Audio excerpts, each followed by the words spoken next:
I'm Dale Smith for Loony Politics, and we could be up for a very interesting week in the House of Commons. Now, you may have heard some talk about how the government could soon run out of money if they don't get the supplementary estimates passed by the end of this month. This isn't generally a problem in Canadian politics because so long as the government has confidence, they can pass their supply, which means that the government continues to be funded. And if by chance they lose that confidence, then you go into an election and the public service can survive on what they call Governor General's warrants. And so it keeps going.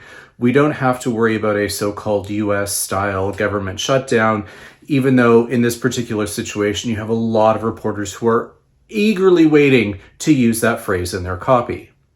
Regardless, it sounds like, according to a number of procedural experts, that this wouldn't really happen because even though there is this privileged filibuster happening in the House of Commons still to this day, at the final day of the supply period, which I believe is around December 10th, the Speaker at the end of the day will call the vote and they will vote on the supplementary estimates regardless. But the question has been, what happens to the supply days, otherwise known as opposition days, that are remaining on the calendar? Because those are tied to the supply cycle. Well, what the government House Leader, Karina Gould, has proposed is passing a unanimous consent motion within the House of Commons that would grant the opposition parties their final remaining supply days this upcoming week, Monday, Tuesday, and Thursday. And those days are important because those are the long sitting days and not the short ones.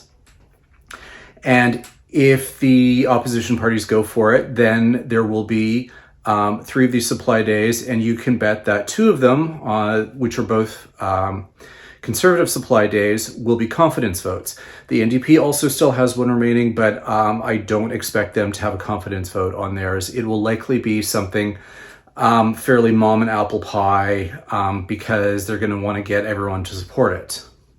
The Conservatives also have let it be known that they plan to be clever with one of these 2 confidence votes, one of them being is to phrase it in exactly the words that Jagmeet Singh has used to describe the Liberals in order to essentially dare him to bring the government down. And the NDP have already indicated that they're not going to go for it. They're not going to be Poilievre's little pawns. They're not going to do what he wants.